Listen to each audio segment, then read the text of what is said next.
तो last class में हम लोग यहाँ पे थे सब रिलेटिव वेलोसिटी से रिलेटेड प्रॉब्लम्स कर रहे थे। तो उसमें हमने रेन मैन प्रॉब्लम किया था और कुछ विंड रिलेटेड प्रॉब्लम किया था। ठीक है, अब इसके बाद आगे बढ़ते हैं इसमें और नेक्स्ट टॉपिक ले रहे हैं रिलेटिव में।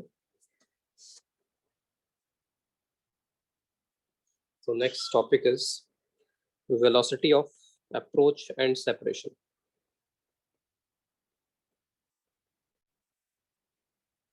Velocity of approach and separation.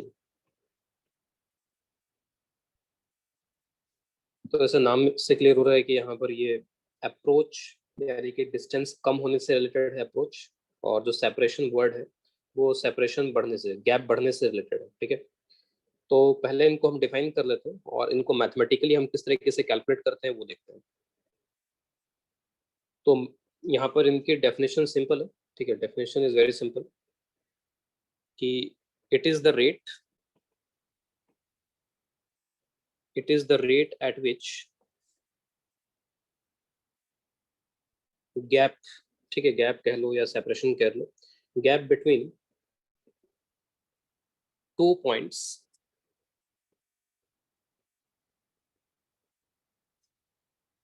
changes with respect to time। तो दो पॉइंट्स के बीच का जो गैप है वो गैप किस रेट से चेंज होता है उसको ही हम यहाँ पर या तो वेलोसिटी ऑफ अप्रोच बोलते हैं या फिर वेलोसिटी ऑफ सेपरेशन बोलते हैं। ठीक है, अप्रोच वर्ड तब यूज करते हैं जब हमें पता रहता है कि सेपरेशन कम हो रहा है, गैप कम हो रहा है, और सेपरेशन वर्ड तब यूज करते हैं जब यहाँ पर जो गैप है वो गैप यहाँ पर बढ़ रहा है। ठीक है, तो वेलोसिटी ऑफ अप्रोच का मतलब एक तरीके से हो जाएगा rate at which gap decreases, और वेलोसिटी ऑफ सेपरेशन का मतलब हो जाएगा rate at which gap increases. ठीक है, तो गैप के घटने या बढ़ने से रिलेटेड है ये। ठीक है, तो वेलोसिटी ऑफ अप्रोच और separation is equal to d by d t of gap, और गैप को मॉड आर से हम यहाँ पर रिप्रेजेंट कर सकते हैं। ठीक है, it is d by d t of mod r. जैसे अगर मान लो कि एक पार्टिकल के रेस्पेक्ट में अगर कोई पार्टिकल ए है और कोई पार्टिकल बी है, तो एक पार्टिकल के रेस्पेक्ट में दूसरे का पोजीशन वेक्टर अगर मान लो यहाँ पे ये आर है, तो गैप का मतलब यहाँ पे क्या हो जाएगा, मॉड आर। ठीक है, तो r is the position vector of one particle with respect to the other particle. तो आर यहाँ पर आप बोल सकते हो, आर यहाँ पर क्या है, r is position vector of one particle with respect to other particle. ठीक है, तो ये हुआ एक फॉर्मल डेफिनेशन हो गई यहाँ पे। तो ध्यान रखें यहाँ पर ये जो वेलोसिटी है, ये वेलोसिटी हमको ये बताती है कि जो गैप है वो गैप किस रेट से चेंज हो रहा है। ठीक है, वो चेंज इंक्रीज वाला भी हो सकता है, वो चेंज डिक्रीज वाला भी हो सकता है। मैथमेटिकली आप इसको इस तरीके से लिख सकते हो, तो you can write mathematically like this. ठीक है, तो इसको मैं यहाँ पर हाईलाइट कर देता हूँ।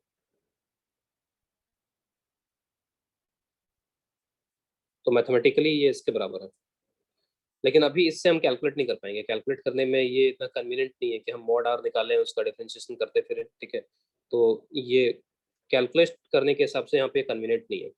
कैलकुलेट करने के हिसाब से क्या कन्वीनियंट है वो यहाँ पे मैं लिख रहा हूँ। तो इसको अगर मैं कैलकुलेट करना चाहता हूँ तो कैलकुलेट करने के लिए it is equal to the component of relative velocity. It is equal to the component of relative velocity along the line joining the particles or points। ठीक है, तो दोनों को ज्वाइन करने वाली लाइन के अलावा, ठीक है, मेरे को यहाँ पे निकालना पड़ेगा कंपोनेंट ऑफ रिलेटिव वेलोसिटी। तो रिलेटिव वेलोसिटी निकालेंगे और उसका कंपोनेंट किधर की तरफ निकाल देंगे, along the line joining the points. तो अभी हम लोग यहाँ पे कुछ सिचुएशंस लेंगे और इसका एक फॉर्मल प्रूफ भी हम लोग यहाँ पे देख लेंगे कि ये कैसे आया, लेकिन ये इसके बराबर है। ठीक है, जब भी हम लोग कैलकुलेट करेंगे इस चीज़ को तो इसकी मदद से कैलकुलेट करेंगे। रिलेटिव वेलोसिटी का वो कंपोनेंट जो कि दोनों को मिलाने वाली लाइन के अलोंग है, तो उससे हमें पता चल जाए कि what is the velocity of approach और सेपरेशन। जैसे कुछ आसान केसेस होते हैं उसमें तो हमको इनके प्रूफ की भी जरूरत नहीं, बिना प्रूफ के भी हम लोग यहाँ पर सीधे सीधे बता सकते हैं कि हाँ ये ऐसा ही है, हमें रिलेटिव वेलोसिटी निकालना पड़ेगा, ठीक है। तो पहले मैं कुछ इजी केसेस यहाँ पे लेता हूँ जिसमें हमको डायरेक्टली यहाँ पर दिख जाएगा, बिना किसी प्रूफ के, बिना किसी डेरिवेशन के। और पहला केस मैं यहाँ पे ले रहा हूँ, case 1। Velocities are along the line, velocities are along the line joining the points or particles, joining the points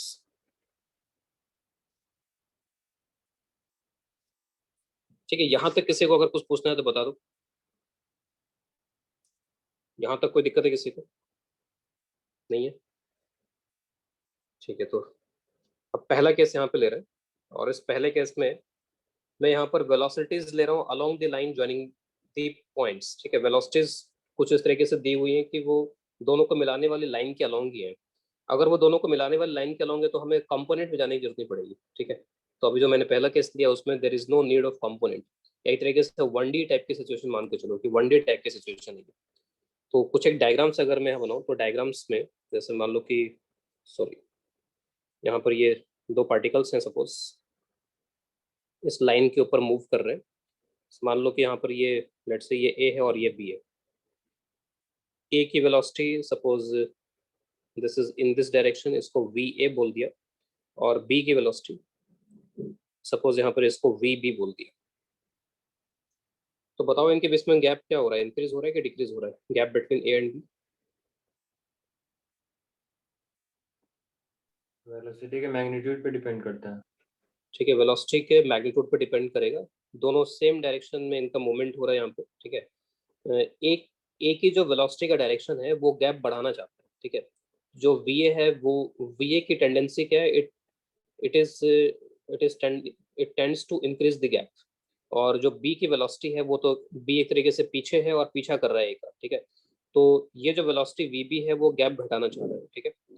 तो इसके वजह से गैप बढ़ना चाह रहा है, इसके वजह से गैप घटना चाह रहा है यहाँ पे। तो अब ऑब्वियस है कि कौन सी टेंडेंसी डोमिनेट करेगी वो इस बात पे डिपेंड करेगा कि कौन सा ज्यादा है इनमें से, ठीक है। वी ए वी बी में से कौन सा ज्यादा है। अगर वी ए ज्यादा हुआ तो आगे वाला फास्ट चल रहा है तो गैप बढ़ेगा। अगर वी बी ज्यादा हुआ, पीछे वाला फास्ट चल रहा है, तो गैप दोनों के बीच का कम होने लगेगा। और अगर दोनों की वेलोसिटीज बराबर हैं इस केस में, मैग्नीट्यूड वाइज यानी कि डायरेक्शन तो वही है, एक ही लाइन के होंगे, तो अगर ये दोनों बराबर निकल गए तो उस केस में गैप विल बी कांस्टेंट। तो ये जो केस दिया है इसमें v A v B same direction में है। तो if v A is greater than v B, gap increases. तो अगर मैं वेलोसिटी ऑफ सेपरेशन लिखूं इसके लिए तो क्या लिखना चाहिए बताओ? वेलोसिटी ऑफ सेपरेशन का आंसर क्या लिखूं? Mod of v A minus v B. ठीक है, v A minus v B simply लिख सकते हैं। मेरे को पता है कि वी ए वी बी से ज्यादा है तो मॉड भी लगाने की जरूरत नहीं पड़ेगी फिर मेरे को। तो v A minus v B हो जाएगा। सिंपली रिलेटिव वेलोसिटी कैलकुलेट कर लिया, ठीक है। और इसमें कोई कंपोनेंट और ये सब बोलने की जरूरत नहीं पड़ेगी मेरे को, क्योंकि सभी वेलोसिटीज इसी लाइन के अलोंग थी। तो वेलोसिटी ऑफ सेपरेशन हो गया ये। लेकिन अगर मान लो यहाँ पर वी ए वी बी से अगर कम हुआ तो गैप विल डिक्रीज। तो उस केस में मैं बोलूंगा यहाँ पर this is velocity of approach, ठीक है। क्या लिखना चाहिए इसको अब यहाँ पे? B B minus v A. V B minus v, ठीक है। और special case if v is equal to v B, तो इसका मतलब है कि गैप विल रिमेन कांस्टेंट,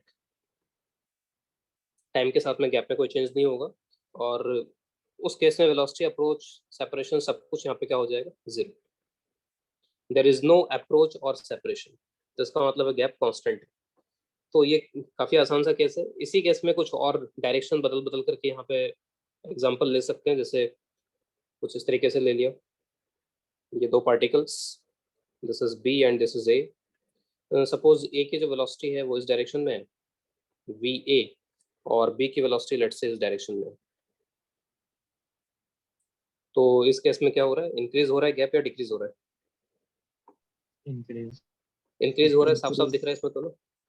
तो इसमें तो ए और बी के मैग्नीट्यूड को भी देखने की जरूरत नहीं है, तो साफ साफ दिख रहा है कि दोनों अपोजिट डायरेक्शन में चल रहे हैं, तो गैप को बढ़ाएंगे।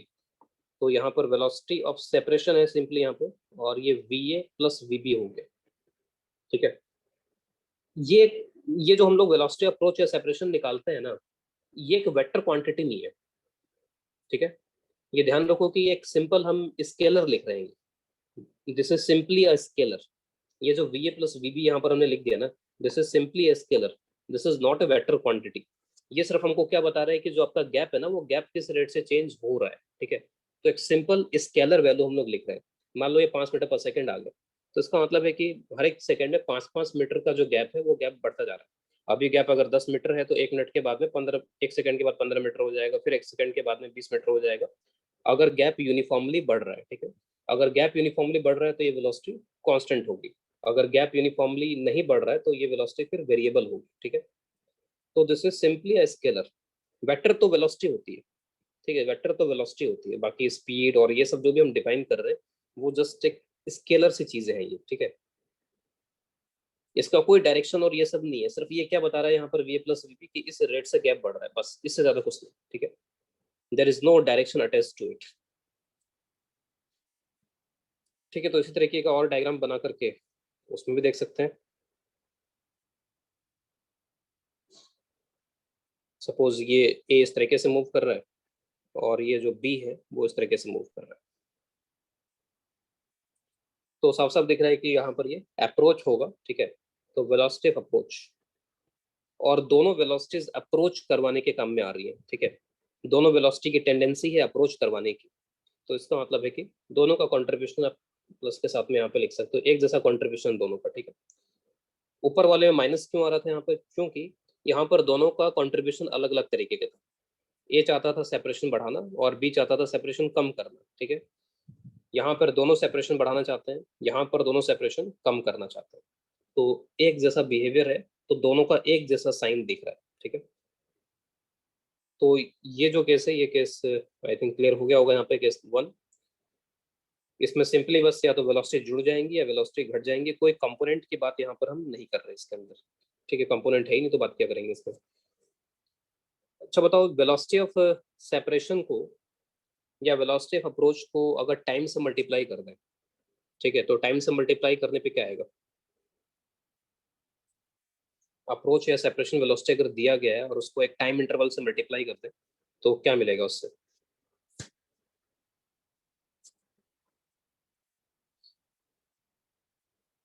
वेलोसिटी, गैप हाँ, कितना कम हुआ या कितना ज्यादा हुआ वही बताएगा। यस, क्योंकि ये वो रेट है जिस रेट से गैप या तो कम हो रहा है या फिर गैप ज्यादा हो रहा है, ठीक है। तो अगर मैं इसको टाइम इंटरवल से मल्टीप्लाई कर दूंगा तो उस पर्टिकुलर टाइम इंटरवल में गैप कितना बढ़ गया या गैप कितना कम हो गया, ठीक है, वो बताएगा ये। तो ये किसी भी तरीके का, यानी कि ये नहीं बता रहा है कि एक पार्टिकल का डिस्प्लेसमेंट कितना हुआ, ठीक है। तो एक पार्टिकल का डिस्प्लेसमेंट कितना हुआ ये नहीं बता रहा है, ये बता रहा है कि गैप में कितनी कमी हुई या गैप कितना इंक्रीज किया, इसके बारे में इंफॉर्मेशन मिलेगी। तो इसको लिख सकते हैं, इफ वेलोसिटी ऑफ अप्रोच और separation is multiplied by a time interval, ठीक है, किसी टाइम इंटरवल टाइम गैप से मल्टीप्लाई किया, then it will give the amount by which gap is increased और decreased, ठीक है। ये अमाउंट हमको बताएगा कितने अमाउंट से गैप या तो बढ़ गया या फिर गैप यहाँ पर इसमें कम हो गया। लेकिन ये टाइम इंटरवल अगर एक बड़े टाइम इंटरवल से मल्टीप्लाई कर पा रहे हैं, इसका मतलब कि वेलोसिटी अप्रोच या सेपरेशन कांस्टेंट है। अगर वेलोसिटी अप्रोच या सेपरेशन कांस्टेंट नहीं है तो फिर हम dt टाइम से मल्टीप्लाई करके फिर उसको इंटीग्रेट करेंगे, ठीक है। तो इसी में अगली लाइन में यहाँ पे लिख देता हूँ, इफ वेलोसिटी ऑफ अप्रोच और velocity of separation is equal to constant, then it can be multiplied with delta t, यानी कि बड़े टाइम इंटरवल से मल्टीप्लाई कर सकते हो। अदरवाइज अगर ये कांस्टेंट नहीं है तो अदरवाइज यहाँ पे क्या करना होगा, अप्रोच dt या फिर सॉरी और वेलोसिटी ऑफ सेपरेशन dt, इसको इंटीग्रेट करना होगा। तो इनको इंटीग्रेट करके हम लोग ये बता पाएंगे कि जो गैप है वो कितने अमाउंट से इंक्रीज हुआ या फिर कितने अमाउंट से डिक्रीज हुआ। ठीक है, तो ये तो पहला केस था और बहुत इजीली हमें यहाँ पर समझ में आ गया कि इस तरीके से प्लस माइनस करने से काम चल जाएगा। इसके बाद अब दूसरा केस लेते हैं, उसमें देखते हैं कि कैसे करें। तो case number 2, velocities are not along the line joining। तो velocities along the line joining नहीं है अगर, ठीक है, तो इस केस में हमें कंपोनेंट्स वगैरह लेना पड़ेगा और इससे एक छोटा सा प्रूफ यहाँ पर देख लेते हैं।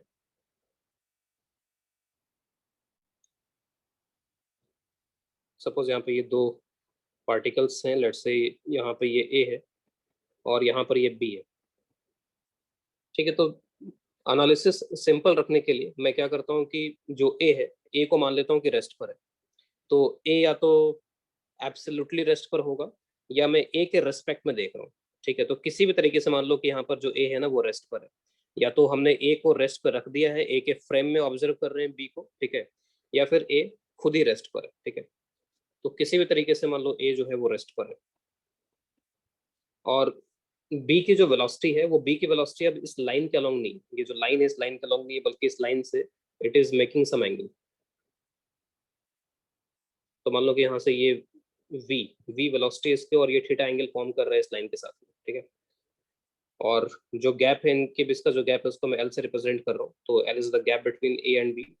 अब मुझे ये बताना है कि a और b के बीच में जो गैप है वो गैप इस पर्टिकुलर इंस्टेंट पे किस रेट से चेंज हो रहा है। ठीक है, हमेशा ध्यान रखो ये इंस्टेंटेनियस है, वेलोसिटी अप्रोच है, वेलोसिटी सेपरेशन जो निकाल रहे हो ये इंस्टेंटेनियस हो सकता है कि अगले इंस्टेंट पे कुछ और हो जाए।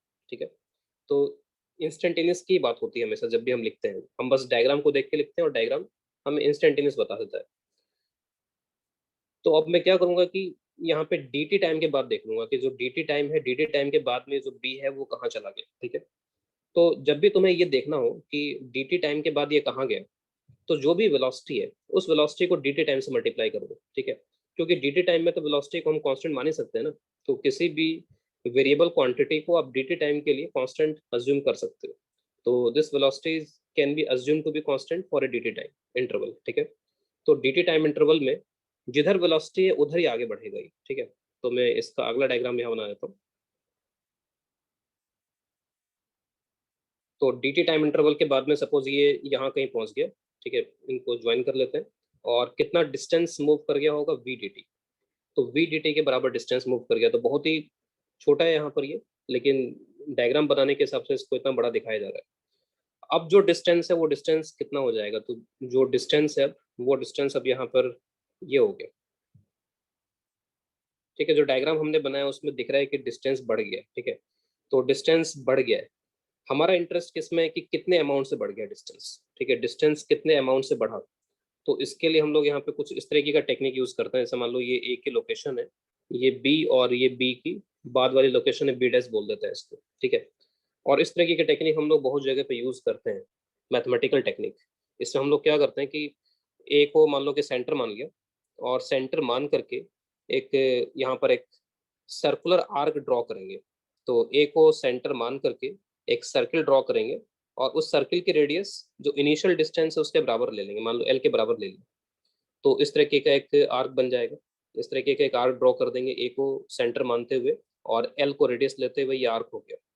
अब ये जो आर्क है इसमें ऑब्वियस है कि ये और ये डिस्टेंस रेडियस के बराबर है, तो ये दोनों तो बराबर हो गए। ये जो इतना पार्ट दिख रहा है यहाँ पे, this is the change in distance. ये जो इतना पार्ट है ये चेंज इन गैप है, तो this part is change in gap, और मेरे को यही पार्ट यहाँ पर इसमें कैलकुलेट कर लेना है इसके अंदर, है ना। तो ये चेंज इन गैप है, तो इस आर्क को यहाँ पर बना के दिखाते हैं। तो दिस इज द आर्क। ठीक है, ये आर्क, अब ये होने को तो आर्क है लेकिन ऑलमोस्ट यहाँ पर ये इसके परपेंडिकुलर ही होगा और ये ऑलमोस्ट एक स्ट्रेट लाइन जैसा ही होगा। तो ये ऑलमोस्ट एक स्ट्रेट लाइन जैसा है और परपेंडिकुलर है इसके ऊपर। ठीक है, ये दोनों डिस्टेंसेस इक्वल एल के बराबर, और एक तरीके से ये जो डिस्टेंस है ये डीएल है कि एल में कितना चेंज हुआ डीएल के बराबर। अब ये वी डी टी और ये एंगल तुम्हें इनिशियली कितना दिया हुआ था थीटा, ठीक है, तो this angle initially was theta. अब देखो ये जो ए बी डैश है, ए बी डैश कोई बहुत ज्यादा ए बी से अलग नहीं है, ठीक है, जो डायरेक्शन ए बी का है वही डायरेक्शन करीब करीब ए बी डैश का भी है। तो ये सब एंगल जो है ना, सारे एंगल करीब करीब थीटा के आसपास ही हो जाएंगे। ये सब जितने भी एंगल दिख रहे हैं ना, this all angles are almost equal to theta. तो हमें बस मतलब किससे यहाँ पर कि ये तो वी डी टी आ गया यहाँ पर, इसमें this is v d t, और ये वाला भी एंगल यहाँ पे क्या हो जाएगा, थीटा के बराबर हो जाएगा। तो डीएल यहाँ पर तुम देख सकते हो कि v d t cos theta हो जाएगा, ठीक है। ये जो ट्राइंगल है इसको थोड़ा जूम कर लेते हैं। ये जो ट्राइंगल यहाँ पर दिख रहा है, राइट एंगल ट्राइंगल, इस राइट एंगल ट्राइंगल में ये परपेंडिकुलर वी डी टी हो गया हाइपोटेनस और ये एंगल हो गया थीटा। तो ये वी डी टी हो जाएगा cos theta, v d t cos theta. तो डीएल की जो वैल्यू है वो v d t cos theta हो गई है।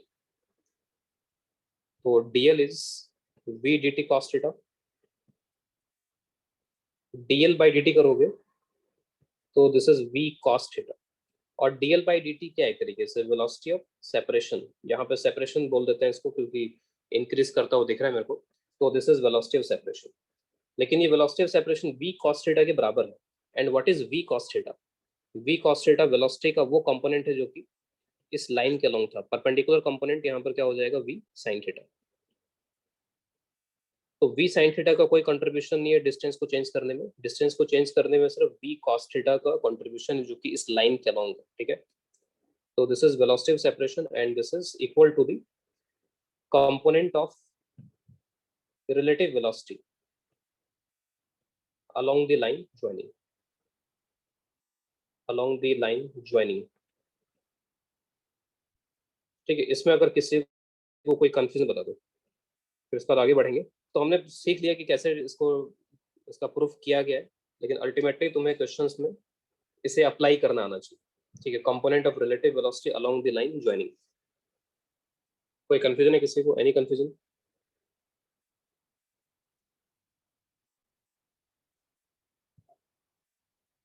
आ रहा है समझ में ये? Yes sir. अच्छा, वी साइन थीटा का वैसे अभी हमने देखा नहीं है, अब आगे फ्यूचर में हम लोग वी साइन थीटा को भी देखेंगे कि वी साइन थीटा भी कुछ करता है। तो कोई बता सकता है कि वी साइन थीटा यहाँ पे क्या कर रहा है?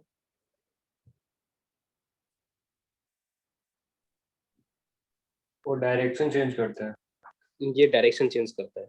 जैसे ए जो है, ए के रेस्पेक्ट में बी का ये पोजीशन वेक्टर है, ठीक है।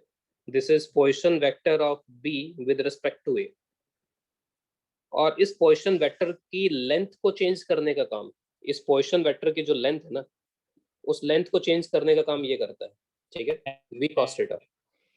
और इसको घुमाने का काम, ये जो पोजीशन वेक्टर है, इस पोजीशन वेक्टर को घुमाने का काम यहाँ पर ये वी sin थीटा कर रहा है,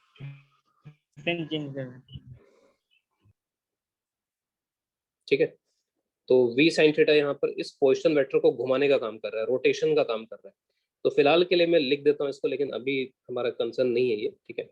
तो v sine theta this is responsible for rotation of position vector of B with respect to A, angular velocity generate कर रहा है ये, ठीक है। और v cos theta this is responsible for change in mod of RB distance gap, ठीक है। तो ये जो RB पोजीशन वेक्टर है, इस पोजीशन वेक्टर का डायरेक्शन चेंज करने का काम कर रहा है वी साइन थीटा, और इसकी लेंथ को या इसका जो भी मैग्नीट्यूड है, मॉड है, उसको चेंज करने का काम कर रहा है यहाँ पर ये velocity component we cos theta, ठीक है। तो चलो ये सब बातें हो गई इसमें। अब मैं कुछ एक एग्जांपल्स यहाँ पर लिख रहा हूँ, उसमें तुम वेलोसिटी ऑफ सेपरेशन लिखने की कोशिश करो, है ना। तो वेलोसिटी ऑफ सेपरेशन या वेलोसिटी अप्रोच जो भी है,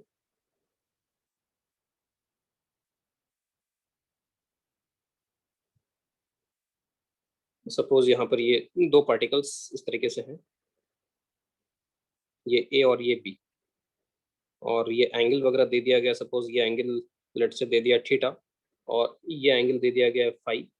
late say this is v B and this is v A. तो पहले तो ये देख लो कि क्या हो रहा है यहाँ पर और फिर उसका आंसर करो, अप्रोच सेपरेशन जो भी हो रहा है।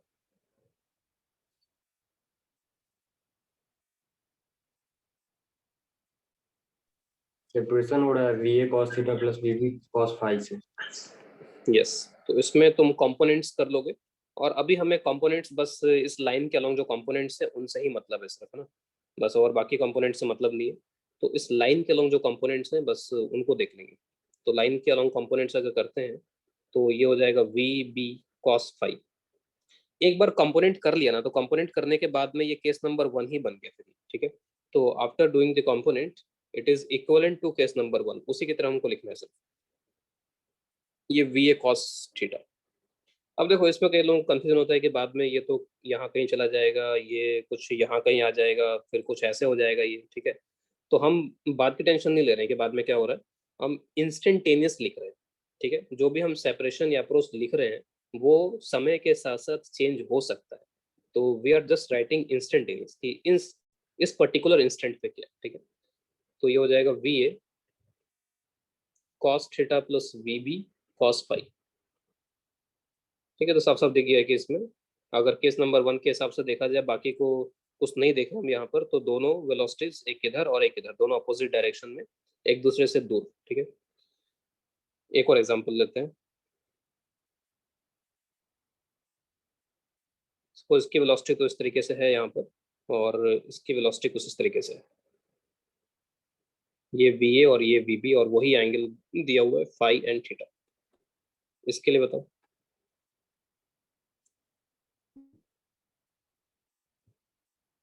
इसमें क्या हो रहा है, अप्रोच सेपरेशन अप्रोच मैग्नीट्यूड पे डिपेंड करता है, किसके मैग्नीट्यूड पर डिपेंड करेगा, VB के।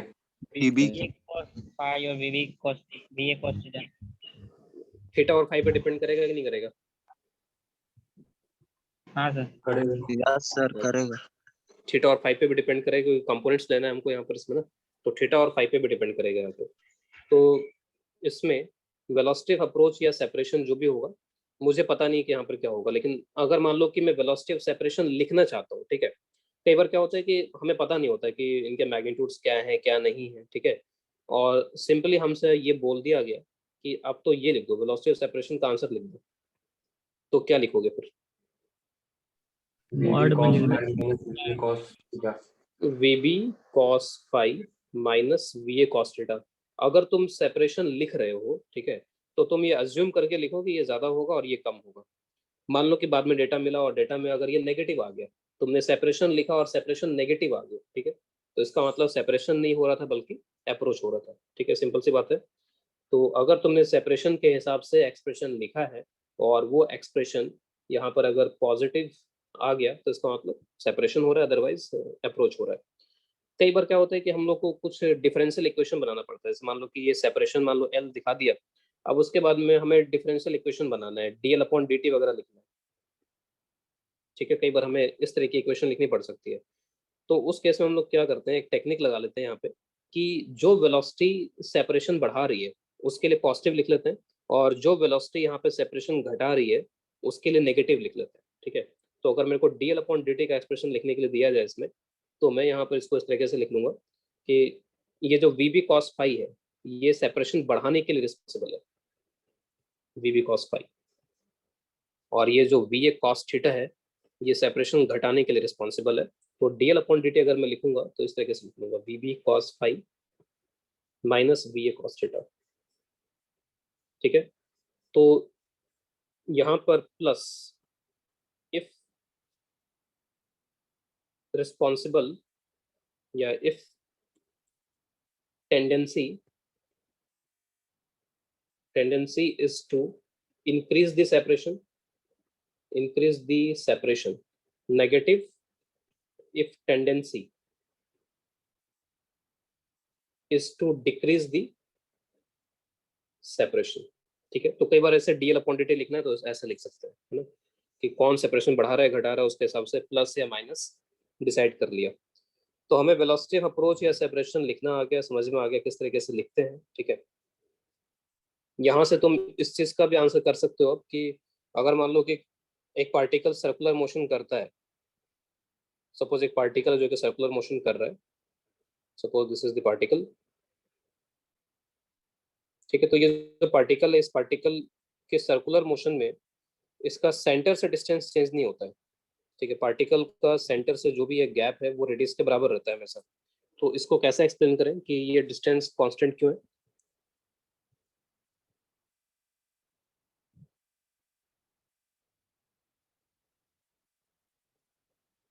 Distance between particle and centre remains constant. तो कैसे एक्सप्लेन कर सकते हैं? दोनों को जो ज्वाइन कर रहा है लाइन, उसके अलोंग वेलोसिटी है ही नहीं, इसलिए सेपरेशन इंक्रीज नहीं हो रहा है ना decrease. along the line component नहीं आएगा। अलोंग द लाइन कंपोनेंट नहीं आएगा ना, ठीक है। तो सेंटर को मैं मान रहा हूँ कि चलो ये फिक्स ही है, ठीक है। सेंटर तो मूव नहीं कर रहा सपोज यहाँ पे, और ये पार्टिकल मूव कर रहा है, और पार्टिकल की जो वेलोसिटी है वो टेंजेंशियल होती है, और ये हमेशा इसके परपेंडिकुलर आएगी हमेशा ना, it is always perpendicular to this, ठीक है। जब भी तुम मिलाओगे यहाँ पर तो हमेशा ये परपेंडिकुलर नजर आएगा। तो this v is always perpendicular, ठीक है। v is always perpendicular to this r vector, there is no relative velocity along the line joining, या रेडियस डायरेक्शन में कुछ नहीं, along the radial डायरेक्शन, ठीक है। तो इसलिए जो सेपरेशन है वो सेपरेशन यहाँ पर इसमें कांस्टेंट रहने वाला है, सेपरेशन चेंज नहीं होगा। तो वेलोसिटी ऑफ अप्रोच या सेपरेशन निकालने के लिए हमें चाहिए यहाँ पर लाइन के अलोंग वेलोसिटीज, ठीक है। और वो वेलोसिटीज हम लोग यहाँ पर इस तरीके से लिख लेंगे। तो वेलोसिटीज को लिख करके प्लस माइनस करके ये पता किया जा सकता है कि सेपरेशन या अप्रोच क्या है। इसको कंप्लीटली आप वेक्टर तरीके से भी कर सकते हो, ठीक है। अप्रोच या सेपरेशन को कंप्लीटली वेक्टर का यूज करके भी निकाला जा सकता है, ठीक है। वेलोसिटी ऑफ अप्रोच और velocity of separation in vector form. कई बार हमें डेटा ऐसा दिया जा सकता है जहां पर हमें ये सब कुछ करने में दिक्कत आ जाए, ये कंपोनेंट्स वगैरह निकालने में आफत आ जाए, ठीक है। तो समटाइम्स उन सिचुएशंस के लिए ये वेक्टर फॉर्म यहाँ पर यूजफुल हो सकता है। तो इसको देखते हैं किस तरीके से कर पाएंगे। तो जैसे मान लो कि मैंने एक डायग्राम यहाँ बनाया कुछ इस तरीके से, ऐसे सपोज ये पार्टिकल नंबर 1 है और ये पार्टिकल नंबर 2 है, ठीक है। तो पार्टिकल नंबर 1 और पार्टिकल नंबर 2 की जो वेलोसिटीज हैं वो मैं अब वेक्टर फॉर्म में यहाँ पे लिख रहा हूँ कि सपोज ये वेलोसिटीज जो है, velocities are v1 vector and v2 vector, ठीक है। Velocities are v1 vector and v2 vector, और मेरे को लिखना है वेलोसिटी अप्रोच या सेपरेशन लिखना है। कोई आइडिया बताओ कैसे लिख सकते हैं? वेक्टोरली लिखना है सिर्फ मेरे को।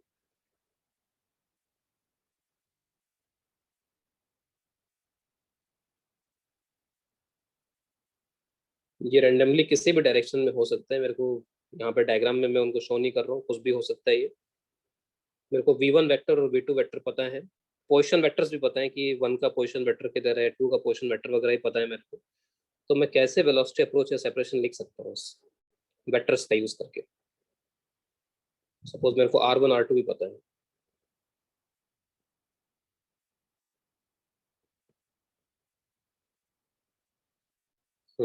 तो बताओ कैसे लिखेंगे?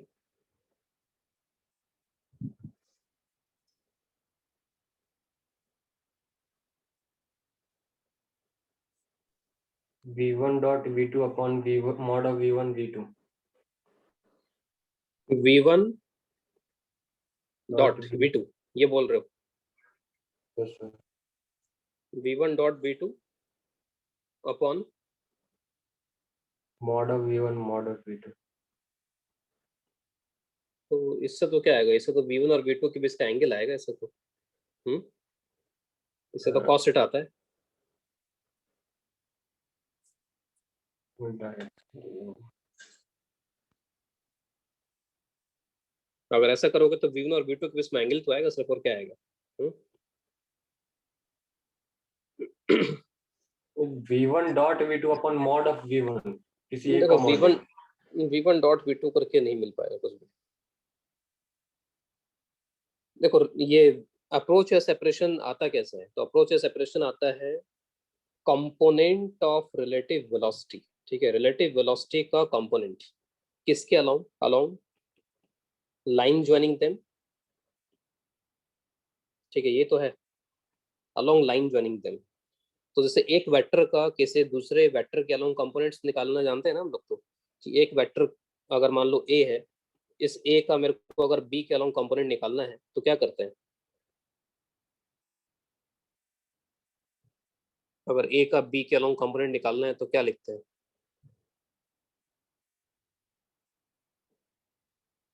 A vector B cap. ठीक है, Mod ए वेक्टर डॉट बी कैप, है ना। अब बी कैप को लिखने के लिए बी अपॉन मॉड भी कर सकते हैं, वो तो अलग बात है, लेकिन अगर मेरे को ए का बी के अलोंग चाहिए तो ए डॉट बी कैप हो जाएगा, ठीक है। उसी का इस्तेमाल करेंगे यहाँ पर। मेरे को रिलेटिव वेलोसिटी का कंपोनेंट निकालना है, किसके अलोंग निकालना है? तो मेरे को निकालना है इस लाइन के अलोंग, ठीक है, दोनों को मिलाने वाली लाइन के अलोंग निकालना है। तो दोनों को मिलाने वाली लाइन, जैसे मान लो कि अगर मैं वन के फ्रेम में बात करूँ, किसी को भी रोक दो यहाँ पर, ठीक है, तो मैं किसी को भी रोक देता हूँ, मान लो कि मैंने वन को रोक के देखा यहाँ पर, तो वन को रोक के देखा तो वन के हिसाब से टू का पोजिशन वेक्टर ये हो जाएगा। तो ये जो मैंने एरो बनाया, this is the position vector of two with respect to one हो गया यहाँ पर ये, ठीक है। अब उसके बाद में वन के रेस्पेक्ट में टू की वेलोसिटी, ठीक है, वन के रेस्पेक्ट में टू की वेलोसिटी। तो अब देखो किस तरह से मैं लिखने जा रहा हूँ, v2 minus v1,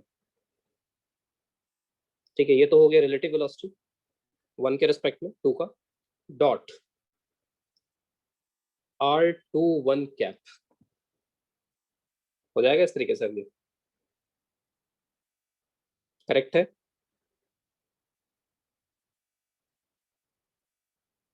Yes, sir.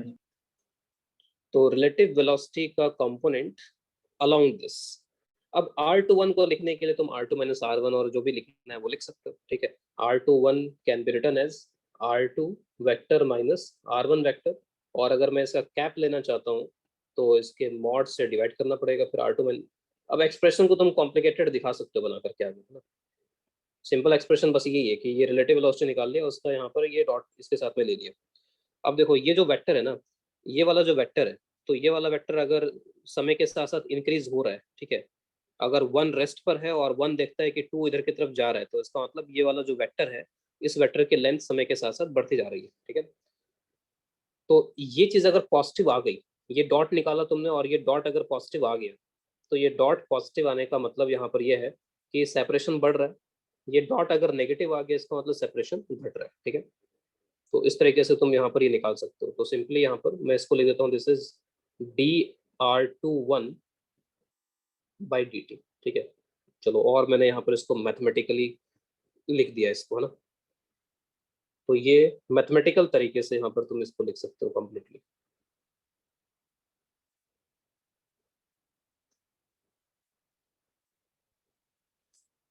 तो कुछ एक सवाल करते हैं इन पे बेस्ड, है ना। काफी हमने यहाँ पर अभी ये इसको देख लिया कि किस तरीके से कैलकुलेट करना होगा। कंप्लीट मैथमेटिकल तरीका भी हमारे पास में आ गया है। Now let us do some questions, कुछ क्वेश्चंस करते हैं इसमें।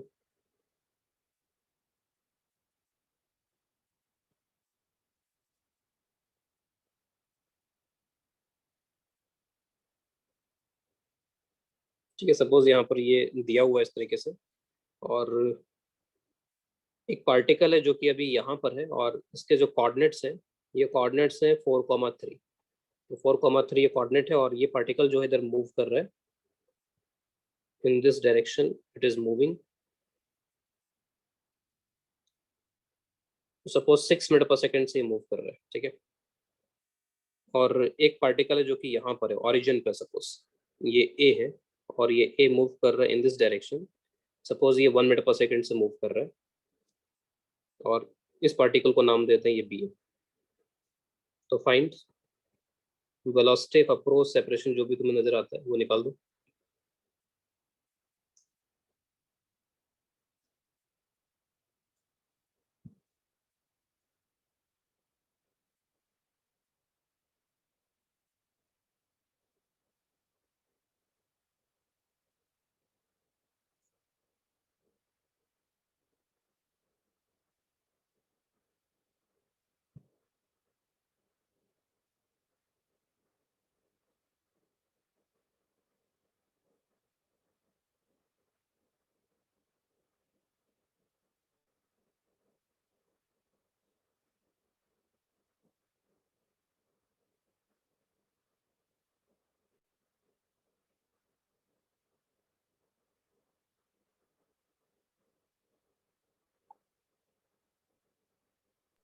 4 मीटर नहीं 5 मीटर पर सेकंड 5 मीटर पर सेकंड। देखते हैं बाकी लोगों के आंसर।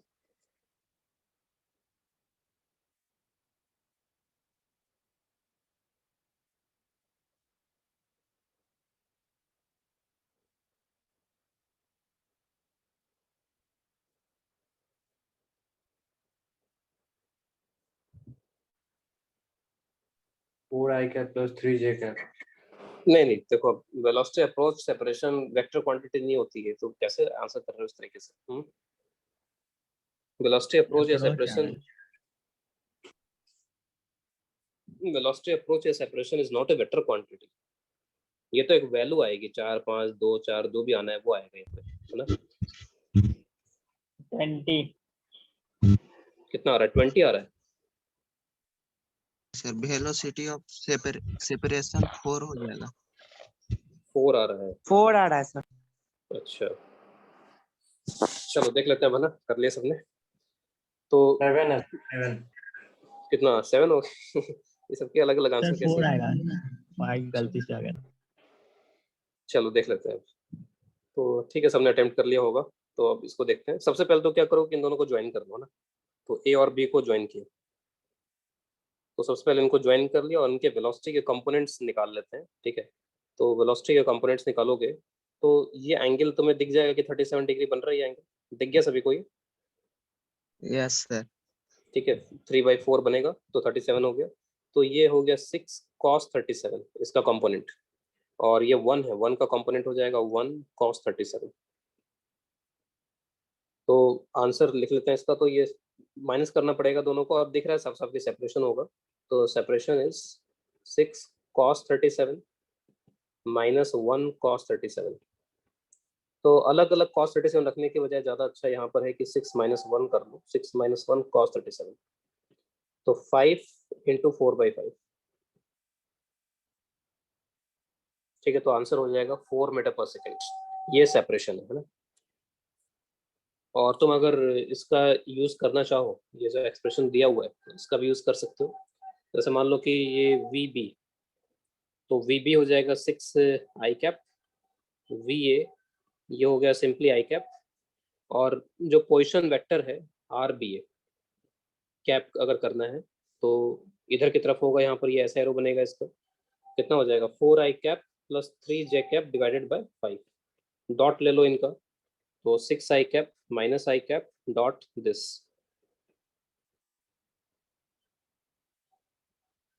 तो 5 से 5 कट जाएगा और 4 ही बचेगा, फिर आई कैप है ना? तो 4 और प्लस आ रहा है आंसर, इसका मतलब सेपरेशन बढ़ रहा है। कोई दिक्कत? तो बाकी लोग क्या कर रहे थे इसमें? इतना गड़बड़ी क्यों हो रही है? ये तो बहुत बेसिक सवाल था बिल्कुल। हम्म? जब भी ये रिलेटिव वेलोसिटी निकालना है, ये अप्रोच सेपरेशन निकालना है, तो ध्यान रखो कि this is not a vector quantity, ये एक स्केलर क्वांटिटी है। ये बस सिर्फ हमको क्या बता रहा है कि किस रेट से सेपरेशन घट रहा है बढ़ रहा है, बस इससे ज्यादा कुछ नहीं है ये, है ना? चलो एक सवाल और करते हैं, नेक्स्ट। अब देखो इसमें ये जो है ना, इस तरीके के ज्योमेट्रीज क्रिएट कर करके परेशान कर सकते हैं। ज्योमेट्री वगैरह क्रिएट कर सकते हैं, किसी को कहाँ रखा किसी को कहाँ रखा। तो रूल सिंपल है, ठीक है? हो सकता है कि मैथमेटिकली कॉम्प्लिकेटेड हो जाए, लेकिन फिजिकली रूल सिंपल है कि बस दोनों को ज्वाइन करो, कंपोनेंट्स निकाल लो अलोंग द लाइन ज्वाइनिंग, और उन कंपोनेंट्स का रिलेटिव वेलोसिटी निकाल लो, ठीक है? तो रिलेटिव वेलोसिटी उन कंपोनेंट्स का निकाल लो जो कि अलोंग द लाइन ज्वाइनिंग है। मैथमेटिकली कॉम्प्लिकेट किया जा सकता है इन चीज़ों को। तो अगला सवाल लेते हैं, ये भी बहुत छोटा सा सवाल है, बेसिक सवाल काफी। सपोज यहाँ पर ये एक लाइन पर चल रहे हैं दो पार्टिकल, ठीक है? सिचुएशन सिंपल हो गया, लाइन पे चल रहे हैं एक ही लाइन पर। और सपोज ये ए है जो कि आगे चल रहा है। मान लो कि वेलोसिटी है इसकी 40 मीटर पर सेकेंड, और बी है जो कि इधर चल रहा है, और इसकी वेलोसिटी है सपोज यहाँ पे इट इज 10 मीटर पर सेकेंड। और इनके बीच का जो गैप है वो गैप अभी मान लो यहाँ पर दिया हुआ है 5 मीटर।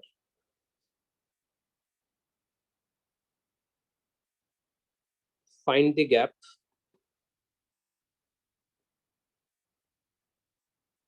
After 5 seconds।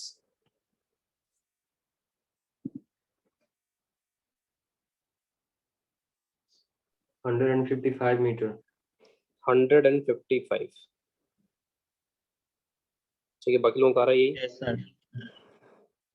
तो आसान है काफी, बस ये बताने के लिए कि इसको करने को तुम वैसे भी कर सकते हो, जो हमने पहले पढ़ा हुआ है काइनेमेटिक्स, उससे भी कर सकते हो, बिना रिलेटिव मोशन के भी कर सकते हो। रिलेटिव मोशन से करेंगे तो थोड़ा और जल्दी हमें समझ में आ जाता है कि यहाँ पर वेलोसिटी ऑफ सेपरेशन है। ठीक है, और ये वेलोसिटीज अगर मैंने कुछ बताया नहीं तो आप कांस्टेंट ही मान के चलो इनको, कि this velocities are constant.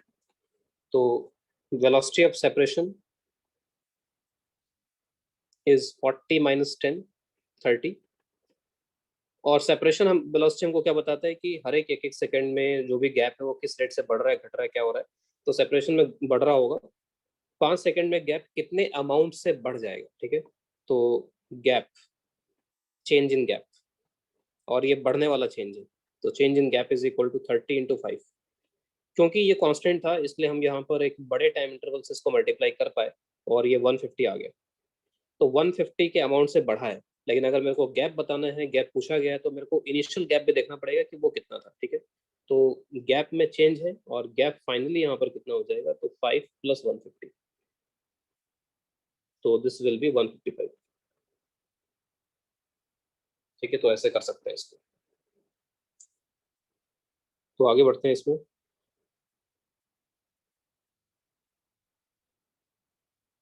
Next situation लेते हैं। अब इस इनमें बहुत फेमस प्रॉब्लम्स यहाँ पर इनके साथ में जुड़ी हुई है वेलोसिटी अप्रोच और सेपरेशन के साथ में। जैसे ट्राइंगल का फेमस केस है, ट्राइंगल में सभी एक दूसरे को चेस कर रहे हैं। ठीक है, स्क्वायर में किसी रेगुलर ज्योमेट्री में सभी एक दूसरे को चेस कर रहे हैं, तो इस तरीके की बहुत फेमस सिचुएशंस बनती है। तो ट्राइंगल वाली सिचुएशन में यहाँ पे ले रहा हूँ।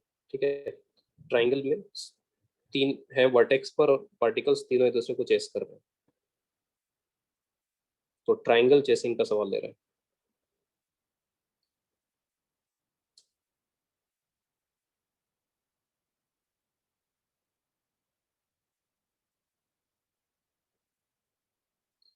ठीक है, सबने ये सवाल देख रखा होगा पहले भी। This is A, this is B and this is C. Suppose ये इक्विलेटरल ट्राइंगल है और ट्राइंगल की जो साइड है सपोज उसको मैं ए से रिप्रेजेंट कर रहा हूँ यहाँ पे। ठीक है, ऑल द पार्टिकल्स, ठीक है, 3 पार्टिकल्स है A B and C, move with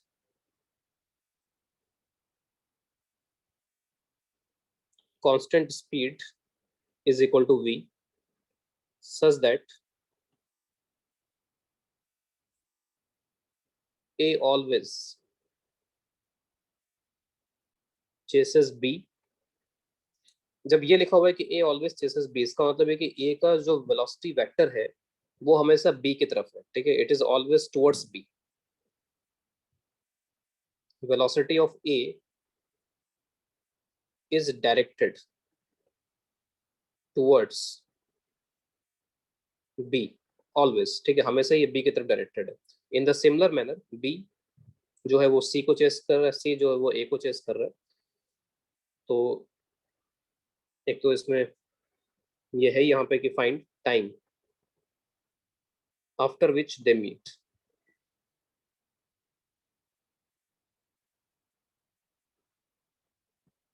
ठीक है, एक बार तुम लोग को जो कर सकते हो एक बार करके देख लो इसको, 1 मिनट का टाइम ले लो फिर करते हैं।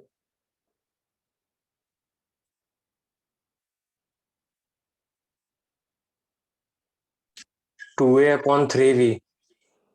ठीक है, इसको एक बार बढ़िया से एनालाइज कर लो चीजों को।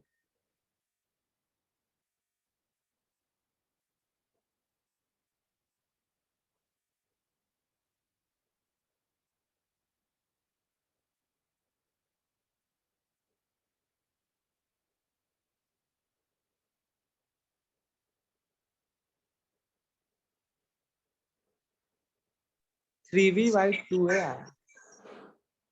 वी ऊपर तो आ नहीं सकता क्योंकि टाइम निकालना है और टाइम में वी ऊपर नहीं आएगा ना, वेलोसिटी ऊपर नहीं आ सकती।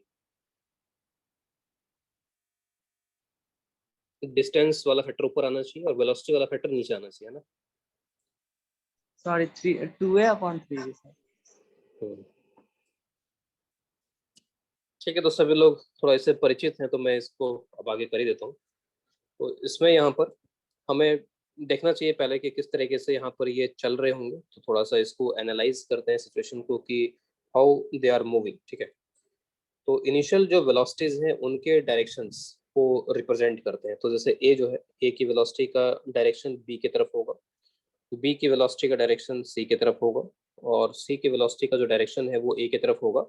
और तुम्हें जब भी अगला डायग्राम बनाना हो dt समय के बाद में, तो जब भी dt समय के बाद में अगला डायग्राम बनाना है, तो हमेशा जो भी इंस्टेंटेनियस वेलोसिटीज हैं उन इंस्टेंटेनियस वेलोसिटीज की डायरेक्शन में ही इनको शिफ्ट कराओ, ठीक है। तो मैं dt टाइम के बाद में या बहुत छोटे से टाइम के बाद में अगला डायग्राम बना रहा हूँ कि इनकी कहाँ पर क्या लोकेशन है। तो ए जो है वो यहाँ कहीं पे आ गया होगा, और ये जो डिस्प्लेसमेंट है ये वी डी टी डिस्प्लेसमेंट हो गया इसका, ठीक है। जो आपका बी है वो बी यहाँ कहीं पहुँच गया, सी की नई लोकेशन ये आ गई, ठीक है। तो ये इनकी नई लोकेशंस आ गई, और ये जो नई लोकेशंस हैं इन तीनों को मिलाओगे तो वापस से एक इक्विलैटरल ट्रायंगल बन जाएगा बाई सिमेट्री, ठीक है। कंप्लीटली सिमेट्रिक सिचुएशन है, तो एक इक्विलैटरल ट्रायंगल ही बन सकता है और कुछ नहीं बन सकता फिर यहाँ पर, ठीक है। तो ये एक इक्विलैटरल ट्रायंगल है, ऑब्वियस है कि इसका जो साइज है वो साइज पहले से छोटा हो चुका है, ठीक है। अब इसके बाद में वापस से अगर मैं यहाँ पर इनका दिखाऊं यहाँ पर, तो अब ए जो है, अब जैसे बी जो है वो यहाँ पर पहुंच चुका है, ए, तो ए की जो वेलोसिटी है बी की तरफ ऐसे होगी, बी की वेलोसिटी सी की तरफ इस तरीके से होगी, सी की वेलोसिटी कुछ अब इस तरीके से रहेगी। उस समय के बाद ये यहाँ पहुंच गया, ये यहाँ पहुंच गया, ये यहाँ पहुंच गया। वापस से तुम एक ट्राइंगल बना सकते हो, तो एक स्टेप और बना लेते हैं ट्राइंगल का इसमें। तो ट्राइंगल का जो साइड है वो लगातार छोटा होता जा रहा है, लेकिन इट इज ऑलवेज इक्विलैटरल, ठीक है। By symmetry it is always equilateral. तो थोड़ा थोड़ा हमें अब यहाँ पर समझ में आ जाएगा कि पैटर्न क्या बन रहा है। तो कुछ इस तरीके से यहाँ पर ये शिफ्ट होकर के, और हमें ये तो आइडिया है कि जो सिमेट्रिक पॉइंट है वहीं पर मिलेंगे, ठीक है। ऐसा नहीं हो सकता है कि ये लोग यहाँ कहीं मिल जाए, तो बी के नज़दीक नहीं हो सकता वो पॉइंट, यानी कि सभी एक जैसे चल रहे हैं तो बी के नज़दीक क्यों होगा। ये पॉइंट यहाँ नहीं हो सकता, अगर सभी एक जैसे चल रहे हैं तो सी के नज़दीक क्यों होगा, ठीक है। ऐसा पॉइंट होना चाहिए जो सभी से इक्वल डिस्टेंस पे रहा हो एटलीस्ट, तो वो पॉइंट यहाँ पर इसका सेंट्रोइड है। तो इनका जो मोमेंट है वो इस तरीके से, ठीक है, मोमेंट इस तरीके से, कुछ इस तरीके का पाथ इनका होता है। तो इस पाथ को मैं यहाँ पर अब रिप्रेजेंट करने जा रहा हूँ, ठीक है। तो ये कुछ इस तरीके से यहाँ पर सेंटर पहुँच गया, ये कुछ इस तरीके से चलते हुए सेंटर पहुँच गया, और ये कुछ इस तरीके से चलते हुए सेंटर पे पहुँच गया। तो ये सिचुएशन है, वैसे जब पहली बार देखते हैं तो सिचुएशन ये काफ़ी इतनी इजी सिचुएशन नहीं है सॉल्व करने के हिसाब से। तो इसमें यहाँ पर अब अगर इसको सेपरेशन या अप्रोच के हिसाब से देखा जाए, तो ए और बी के बीच में पहले सेपरेशन ए के बराबर था, और जब ये मिल चुके हैं यहाँ पर तो सेपरेशन 0 के बराबर हो चुका है, ठीक है। तो अब यहाँ पर अप्रोच सेपरेशन का यूज करके हम इसको सॉल्व करेंगे। तो we will solve this using approach separation. तो किसी भी दो को ले लो, ठीक है। ए और बी को मिलने में भी उतना टाइम लगेगा जितना बी और सी को आपस में मिलने में लगेगा, जितना सी और ए को लगेगा आपस में। तो मैं ए और बी को एनालाइज कर लेता हूँ। तो वेलोसिटी ऑफ अप्रोच होना चाहिए, ऑब्वियस सी बात है, तभी मिलेंगे। Velocity of approach between A and B, ठीक है, मेरे को ये करना है। तो क्या आ जाएगा बताओ यहाँ पर ये, v plus v cos 60 degree, ठीक है। तो इसमें ए और बी को मिलाने वाली लाइन के लॉन्ग देख लेंगे। तो ए की जो वेलोसिटी है वो तो इसी लाइन के लॉन्ग है, लेकिन बी की वेलोसिटी इस लाइन के लॉन्ग नहीं, इसका कंपोनेंट लेना पड़ेगा। तो बी की वेलोसिटी कंपोनेंट ले लो, ये 60 डिग्री एंगल है। तो ये जो कंपोनेंट आएगा, ये कंपोनेंट, ये v cos 60 आ गया, इट इज टुवर्ड्स a। तो दोनों जुड़ जाएंगे यहाँ पे, v प्लस v cos 60 आ जाएगा। तो this is v plus v cos 60, 3v/2 हो गया। अब ये देखेंगे कि क्या ये कांस्टेंट है समय के साथ या बदल रहा है। इट इज कांस्टेंट और चेंजिंग विद टाइम।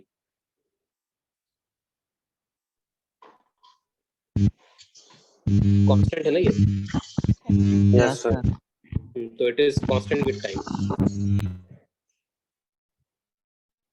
तो ये टाइम के साथ साथ यहाँ पर ये कांस्टेंट है। और ध्यान रखो कि जैसे मैंने पहले बताया कि this is not a vector quantity, ठीक है, this is just a scalar quantity, जो हमको ये बता रहा है कि गैप किस रेट से बदल रहा है। तो हमेशा हर एक इंस्टेंट पे, जिस इंस्टेंट पे भी देखोगे, हर एक इंस्टेंट पे जो गैप है वो इसी रेट से बदल रहा है, इसी रेट से कम हो रहा है।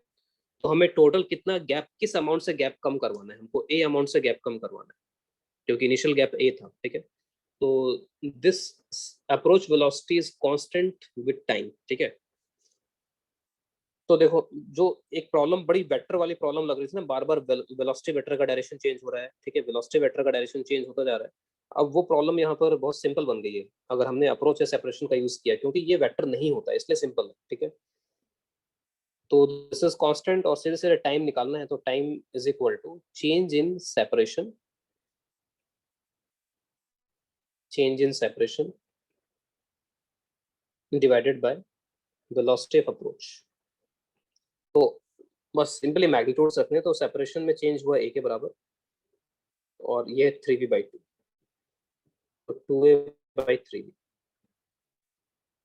ठीक है। तो इस तरीके से इसका आंसर बहुत आसानी से आ गया यहाँ पर इस अप्रोच का यूज करके, वेलोसिटी अप्रोच का यूज करके। इसमें हम लोग ए और बी के बजाय, ठीक है, बी और सी को तो देख ही सकते हैं, सी और ए को देख सकते हैं, इसके अलावा दो सेट ऑफ पॉइंट्स ऐसे हैं जिनको देख करके भी आंसर हम लोग निकाल पाते हैं। कौन से टू सेट ऑफ पॉइंट्स इस तरीके के होंगे?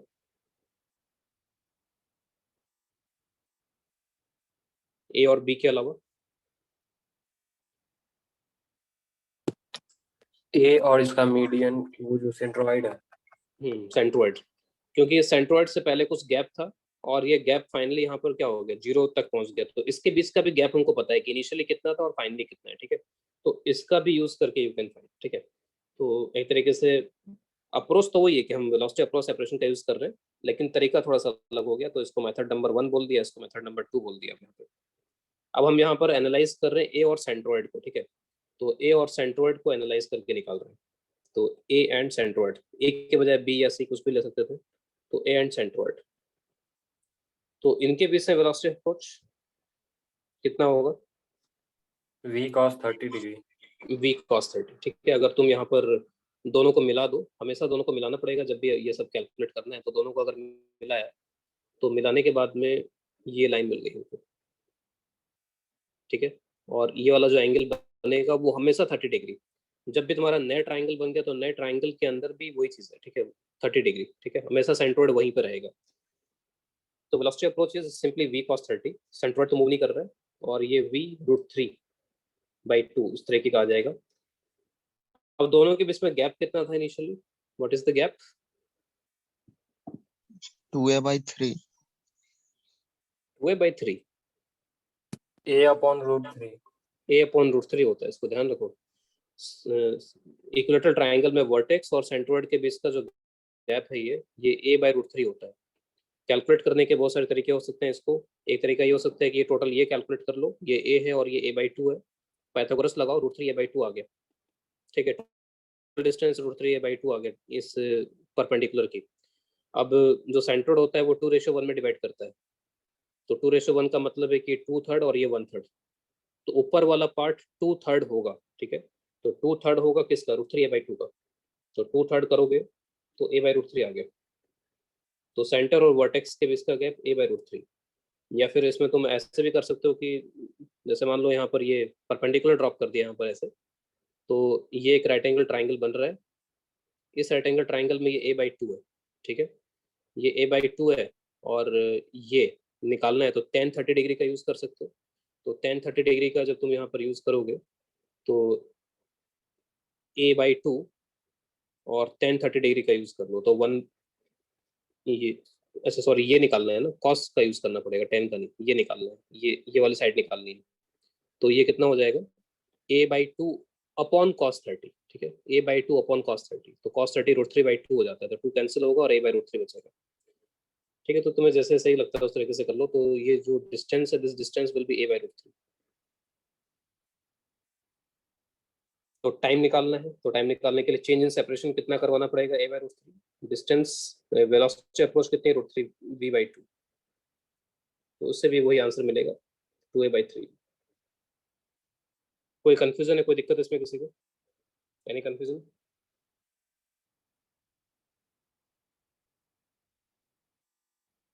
अब मैं इसी में कुछ पार्ट्स और ऐड कर रहा हूँ, ठीक है। तो इसी क्वेश्चन में कुछ एक पार्ट्स और ऐड कर लेते हैं, उनका आंसर निकाल लो। फाइंड एवरेज वेलोसिटी, ठीक है, फाइंड एवरेज वेलोसिटी, किसी के लिए भी ए बी सी किसी के लिए भी निकाल लो। Average velocity, average speed, distance travelled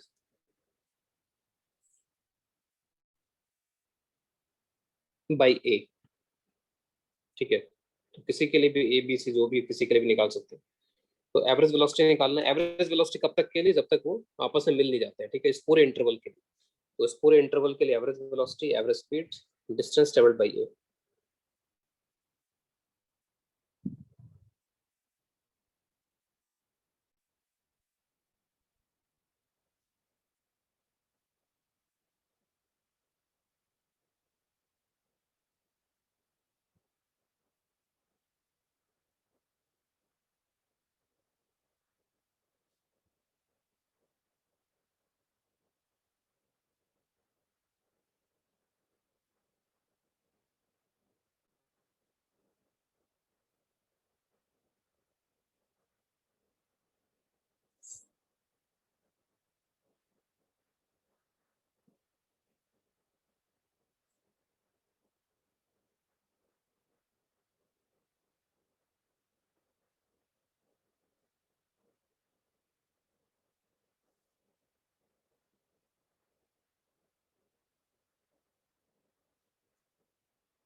तो क्या आ रहा है एवरेज वेलोसिटी का आंसर?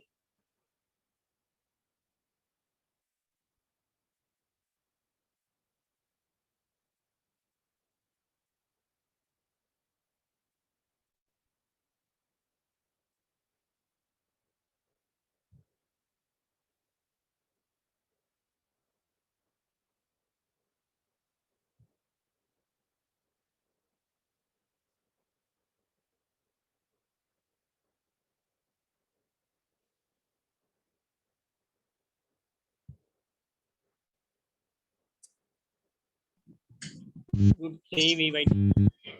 √3/2। चलो देख लेते हैं। ये होगा 2a/3। ठीक। तो एवरेज वेलोसिटी, तो एवरेज वेलोसिटी के लिए displacement divide by the time interval. Displacement वही है ए से लेकर के सेंटरवर्ड, ठीक है, ए से लेकर सेंटरवर्ड। तो डिस्प्लेसमेंट हो जाएगा यहाँ पर √a/√3। टाइम कितना लग रहा है? 2a/3v।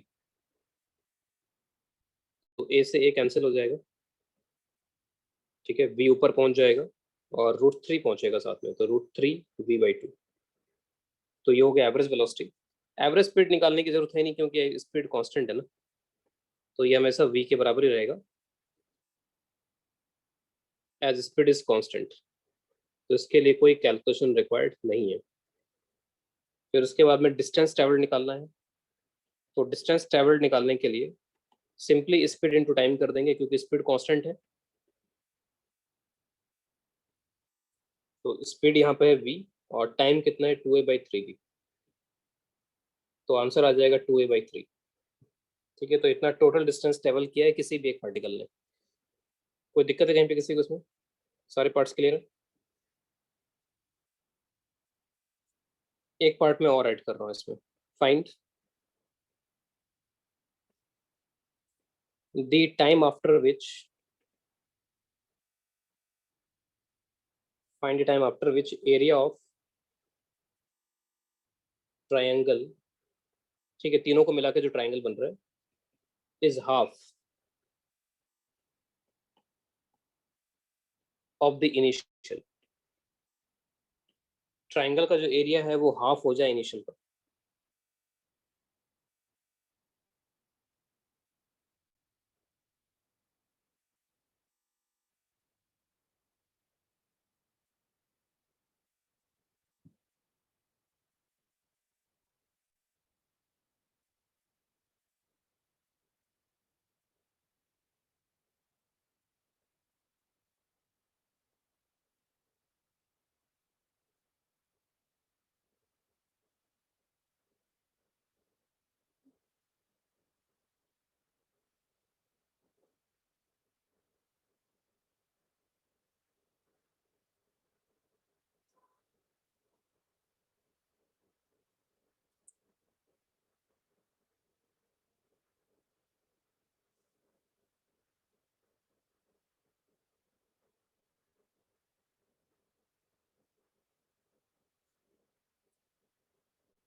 तो जब ऐसा होगा तो साइड लेंथ क्या होगी उस टाइम पर? a/√2 a upon root two time हो जाएगा। टाइम होगा √2a/3v। तो root two a upon three भी, चलो देख लेते हैं। देखो तुम्हें टाइम निकालना है तो टाइम निकालने के लिए वही चेंज इन सेपरेशन, सेपरेशन में कितना चेंज हुआ डिवाइड बाय वी अप्रोच, ठीक है। तो यहाँ पर पहले तो देख लो कि सेपरेशन है कितना, यानी कि जो साइड लेंथ है और साइड लेंथ अब कितनी रहेगी। तो तुम्हें कोई एग्जैक्ट कैलकुलेशन एरिया की करनी नहीं है यहाँ पे। एरिया जब भी आएगा, area is directly proportional to side length का स्क्वायर, ठीक है, हमेशा ऐसा ही रहेगा ना, area is proportional to side का स्क्वायर। और तुम्हें यहाँ पर चाहिए कि एरिया जो है वो हाफ हो जाए, तो एरिया हाफ हो जाए और साइड का स्क्वायर आ रहा है यहाँ पे, तो साइड जो है 1/√2 टाइम्स हो जाना चाहिए। तो साइड अगर 1/√2 टाइम्स होगा तो स्क्वायर होकर के एरिया कितना हो जाएगा, हाफ हो जाएगा। तो इससे हम बोल सकते हैं कि जो साइड है, साइड बिकम्स 1/√2 टाइम्स, ठीक है, साइड बिकम्स a/√2, 1/√2 टाइम्स हो गया। तो अब टाइम निकालना है यहाँ पर तुम्हें इसमें, तो टाइम निकालने के लिए चेंज इन सेपरेशन, तो सेपरेशन में कितना चेंज हुआ, a माइनस a/√2। और अप्रोच वेलोसिटी तो वही रहेगी ना हमेशा, ठीक है, अप्रोच वेलोसिटी तो जो 3v/2 ऊपर बना हुआ था वही रहेगा हमेशा, अप्रोच वेलोसिटी तो कभी चेंज होने वाला है नहीं है। तो अप्रोच वेलोसिटी नीचे 3v/2 आ जाएगा, ठीक है। तो इससे मल्टीप्लाई कर लो, 2 को ऊपर पहुंचा दो, तो 2/3, ठीक है। इसके बाद तो बस अरेंज करके लिखना है तुम्हें, 1 माइनस 1/√2, ठीक है, ये आंसर होगा इसका। कोई दिक्कत है इसमें किसी को? तो ये ध्यान रखो कि ये चेंज इन सेपरेशन आता है ना कि सेपरेशन आता है, ठीक है। अभी जो गड़बड़ी हुई है वो इसी वजह से हुई है कि सेपरेशन लिख दिया तुमने डायरेक्टली।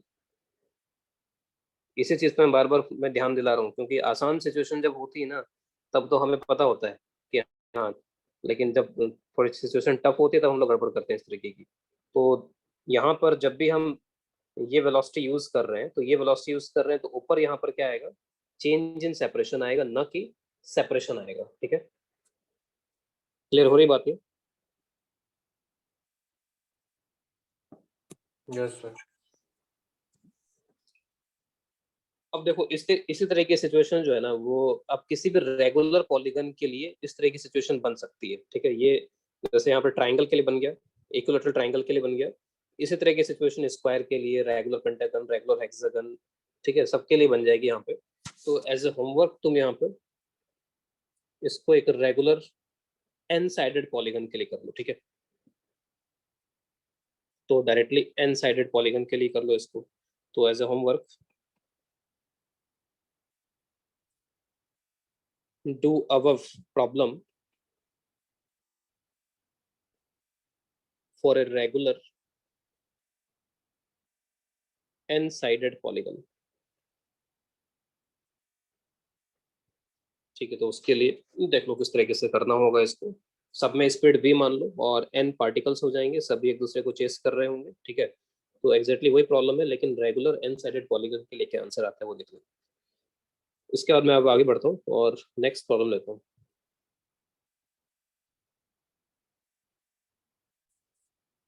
तो नेक्स्ट प्रॉब्लम भी फेमस है, लेकिन उतनी फेमस नहीं जितनी ट्राइंगल वाली प्रॉब्लम फेमस रहती है।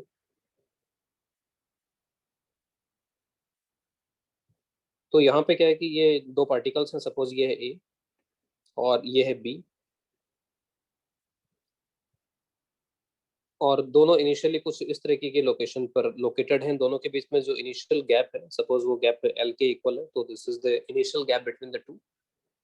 अब ये किस तरीके से मूव कर रहे हैं, तो बी मूव कर रहा है अलोंग दिस लाइन, इस लाइन के अलोंग बी मूव कर रहा है विद वेलोसिटी यू, ठीक है, बी की वेलोसिटी यू है। तो इसके लैंग्वेज लिख लेते हैं, तो B moves with constant velocity, A moves with constant speed v such that velocity of A is always directed towards B, एक तरीके से बी का पीछा कर रहा है, ठीक है, बी को चेस कर रहा है। फाइंड टाइम आफ्टर विच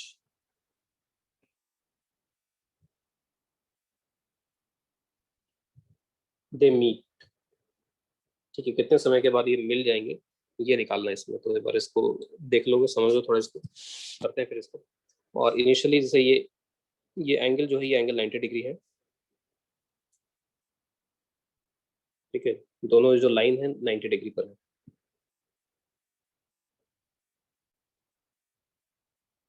तो बी की वेलोसिटी कांस्टेंट है, डायरेक्शन मैग्नीट्यूड सब कुछ कांस्टेंट, ए की स्पीड कांस्टेंट है, डायरेक्शन चेंज हो सकती है।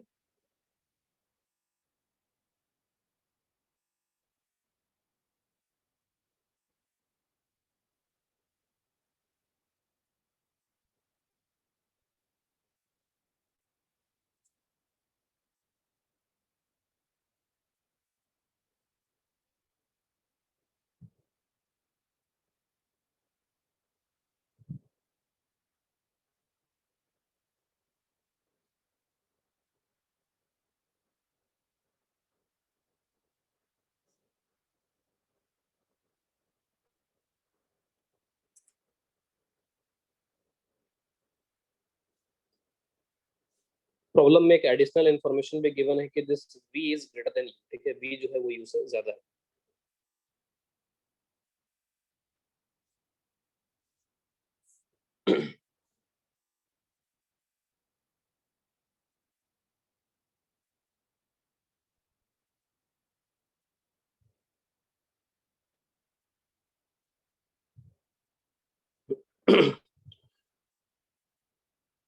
तो चलो इसको देख लेते हैं, समझ लेते हैं कैसे करना है। तो इसमें भी हम क्या करेंगे, क्या बोल रहे हो? GL by V square minus U square। हाँ, कुछ इस तरीके का ही है, ठीक है। तो चलो देख लेते हैं इसको कैसे करना है, ठीक है, थोड़ा समझते हैं इसको। तो इसमें इनिशियली तो साफ साफ दिख रहा है कि ए की जो वेलोसिटी है उसका डायरेक्शन होगा इनिशियली, तो ये हो गया v, ठीक है, तो ये इस तरीके से होगा v। अब लेकिन देखो कुछ समय के बाद में, हल्के समय के बाद में जो b है वो यहाँ कहीं पहुंच जाएगा, और जो a है वो यहाँ कहीं पहुंच जाएगा, ठीक है, हल्के समय के बाद में। लेकिन a को तो क्या करना है, b का पीछा करना है, तो इसकी जो वेलोसिटी है वो इस डायरेक्शन में हो जाएगी, ठीक है। हल्के समय के बाद में फिर मान लो a यहाँ कहीं पहुंच गया, तो b यहाँ कहीं पहुंच गया, ठीक है, फिर ये इधर की तरफ होगा। तो इसमें अगर तुम इन डॉट्स को अगर मिलाते जाओ तो ये डॉट्स इस तरीके से मिलते चले जाएंगे। तो ऐसा कुछ पाथ यहाँ पर ये रखेगा अपना। तो इसका पाथ का हमें एक आइडिया लग गया, यहाँ पे पाथ ड्रॉ करने की कोशिश करते हैं। जैसे पिछले प्रॉब्लम में हमने किया था ना, पहले पाथ ड्रॉ किया था, तो पहले एक पाथ यहाँ पे इनका ड्रॉ करते हैं।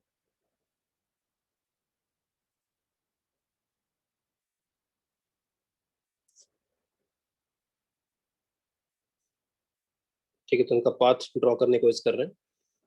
तो अभी ये यहाँ पर है, कुछ समय के बाद ये यहाँ पर पहुँच जाएगा, ये यहाँ पर पहुँच गया, ठीक है। और हमेशा जो वेलोसिटी है, वेलोसिटी दोनों को मिलाने वाली, ए की जो वेलोसिटी है वो हमेशा बी की तरफ रहनी चाहिए। तो इनको मिलाया, कुछ समय के बाद फिर ये यहाँ पहुँच गया, ये यहाँ कहीं पहुँच गया, फिर इनको मिलाया, ठीक है। तो इन डॉट्स को बस हम यहाँ पे कनेक्ट करते चले जाएंगे, तो इसका पाथ हमको मिलता चला जाएगा, ठीक है। अब ये यहाँ कहीं होगा, तो इसका पाथ अब यहाँ पे ड्रॉ कर लेते हैं।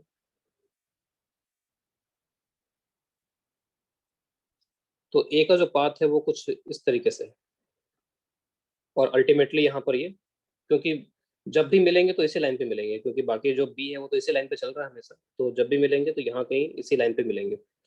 मैं कोई यहाँ पर इंस्टेंट देखता हूँ, जैसे मान लो इनिशियल इंस्टेंट देखो, तो इनिशियल इंस्टेंट पे what is the velocity of approach initially, t is equal to 0 पे, what is the velocity of approach here? V। v के बराबर है, ठीक है। लेकिन अब मैं किसी जनरल टाइम पे अगर देखूं, ठीक है, एट सम जनरल इंस्टेंट, मान लो वो जनरल इंस्टेंट ये है, इस जनरल इंस्टेंट पे अगर मैं वेलोसिटी ऑफ अप्रोच देखूं, तो इसकी जो वेलोसिटी है वो तो पाथ के टेंजेंशियल होगी, तो इसकी जो वेलोसिटी है वो तो इस तरीके से रहेगी, और इसकी वेलोसिटी का जो डायरेक्शन है वो किसके तरफ होना चाहिए, सीधे बी की तरफ होना चाहिए, ठीक है। तो ये तो हो गया आपका v का डायरेक्शन, और ये हो गया u, ये यहाँ कहीं पर है और b यहाँ कहीं पर है। तो a की जो वेलोसिटी है उसका डायरेक्शन हमेशा b की तरफ होना चाहिए, ठीक है। कुछ इस तरीके से। तो साफ साफ दिख रहा है कि v और u अब यहाँ पर कुछ अलग तरीके से ओरिएंटेड है आपस में, ठीक है। बीच का गैप भी बदला हुआ है, सेपरेशन है, अप्रोच है यहाँ पर इसमें। और सपोज ये जो एंगल बन रहा है ये एंगल थीटा बन रहा है, ठीक है, ये एंगल यहाँ पे थीटा। तो अब इस जनरल इंस्टेंट पे वेलोसिटी अप्रोच अगर मैं लिखूं, velocity approach at some t is equal to t, क्या आएगा बताओ?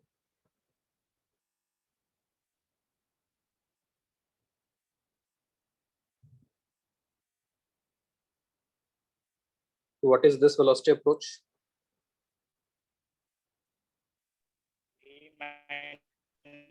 v minus u v minus u cos theta, ठीक है, सभी लोग एग्री कर रहे होंगे इससे। तो v minus u cos theta है ये, है ना,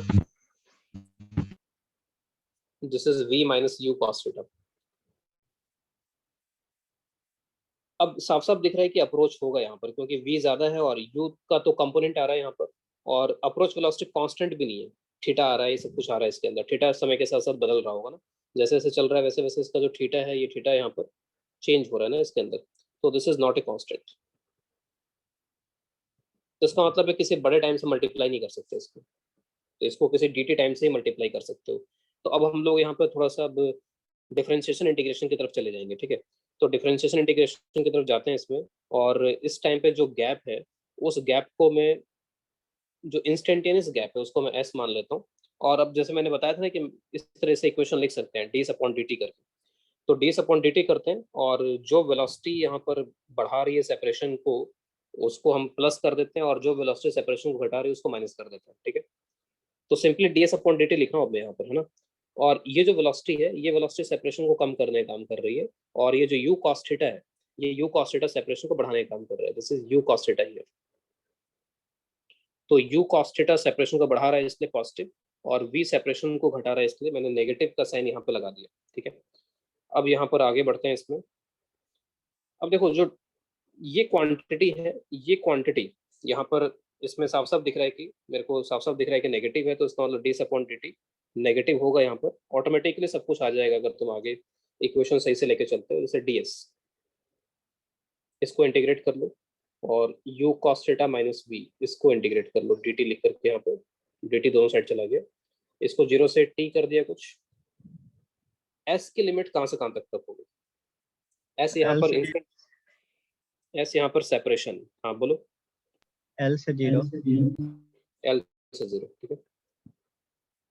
तो LHS में माइनस l आ जाएगा, और RHS u बाहर आ गया, लेकिन cos थीटा dt ये तो रहेगा यहाँ पर 0 से t, और ये माइनस।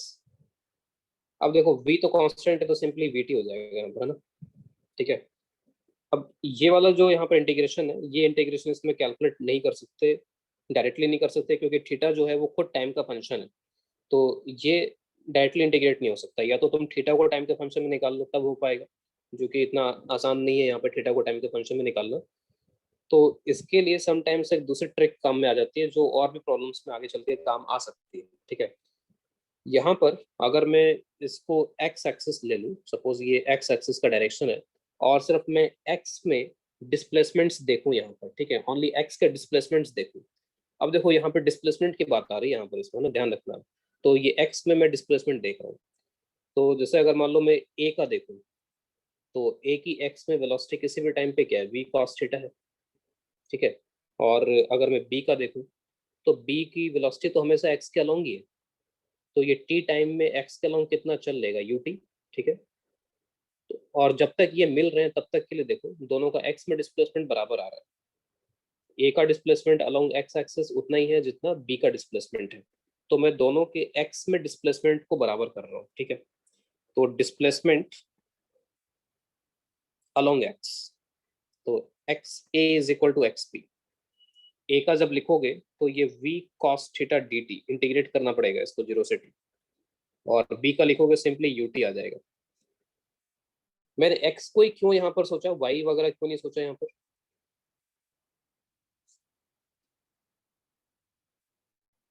x को ही क्यों सोचा?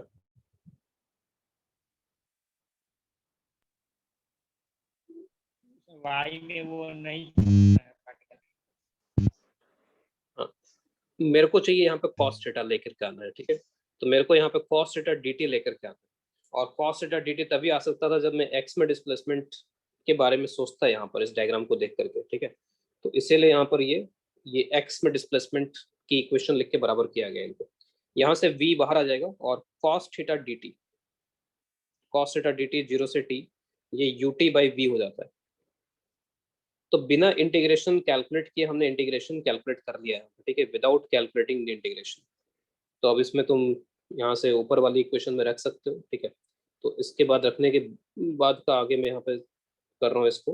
तो minus l is equal to u, ये यू टी बाई वी हो जाएगा माइनस वी टी, ठीक है। माइनस से तुम्हें घबराना नहीं, माइनस को एडजस्ट कर लो एल यहाँ पर, और ये एलसीएम अगर वी ले लो यहाँ पे तो v square minus u square t. हमने सही तरीके से वैल्यूज रखी थी तो सब कुछ यहाँ पर पॉजिटिव आ गया, ठीक है। तो l v divided by v square minus u square. लेकिन तुम देख सकते हो कि टी का आंसर मैथमेटिकली करेक्ट तभी आएगा जब वी ज़्यादा हो। अगर वी ज़्यादा नहीं होगा तो उस केस में ये इसको चेस करके पकड़ नहीं पाएगा, ठीक है। तो इसको तभी पकड़ पाएगा जब वी यू से ज़्यादा हो। इसमें कहीं कोई दिक्कत है किसी को? Any confusion?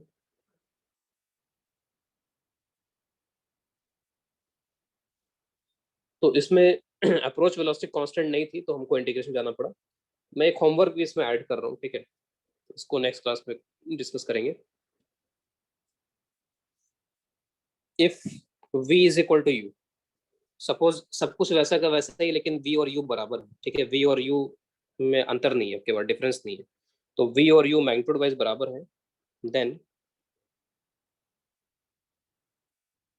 तब पकड़ नहीं पाएगा इसको। देखो टाइम इनफाइनाइट आ रहा है ना, इसका तो पकड़ नहीं पाएगा। तो then v is equal to, if v is equal to u then distance between a and b will become constant,